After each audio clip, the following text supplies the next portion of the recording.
Los paleros del gobierno son también responsables del desastre al que está conduciendo al país Andrés Manuel López Obrador.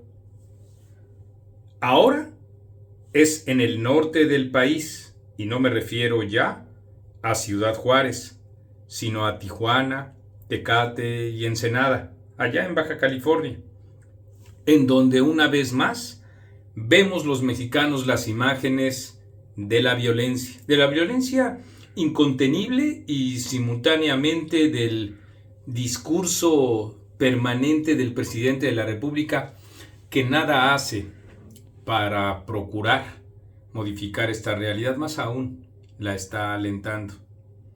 Incluso hay ya quienes sostienen que este clima de terror que hay en el país es justamente para justificar la militarización de nuestro país.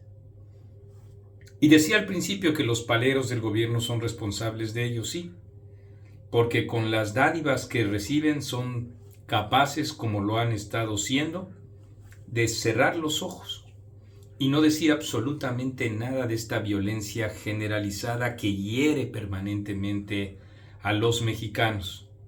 Y no solo no decir nada, sino también impulsar esa militarización, porque al son que les toque a Andrés Manuel López Obrador, ellos bailan y ellos hablan.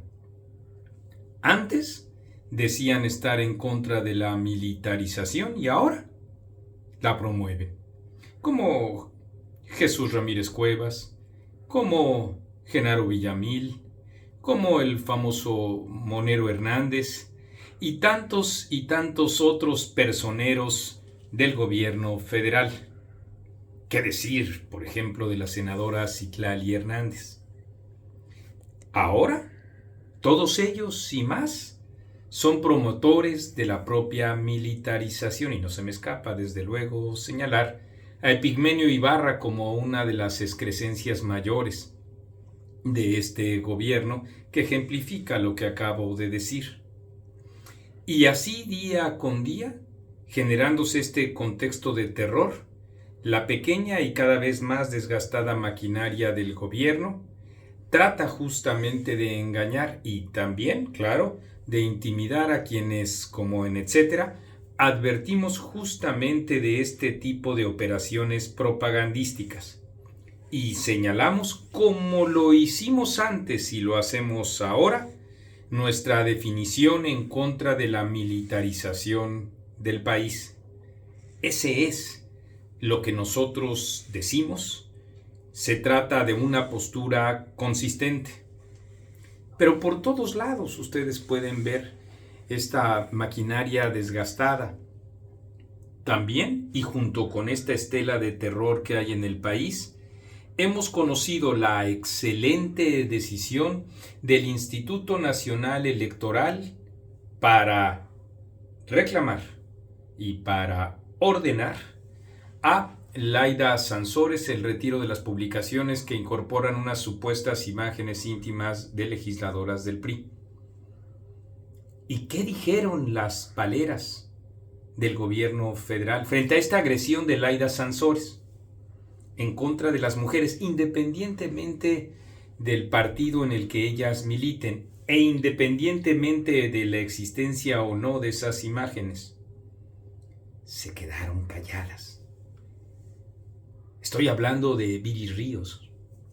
Estoy hablando, por supuesto, de todas aquellas militantes que, como Sabina Berman, se dicen supuestamente progresistas y callan al respecto de esta agresión.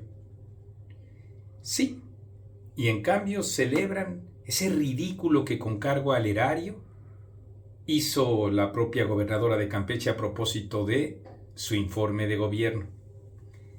Solo elegimos en esta ocasión dos ejemplos, a cual más contrastantes, para dar cuenta justamente del deterioro que hay en este gobierno, en sus representaciones múltiples en la Ciudad de México, en el gobierno de Campeche, en el gobierno de Veracruz, en el gobierno de Michoacán, en el gobierno de Guerrero y en todas las partes en donde ha asumido su responsabilidad Morena.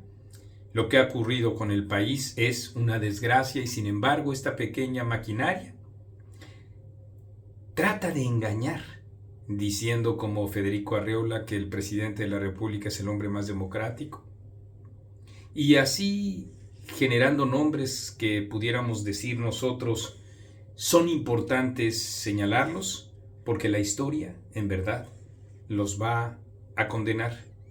Ahí, en esto que está ocurriendo en el país, se está gestando también una memoria de todos aquellos miserables que han impulsado y además festejado esta tragedia que vive el país.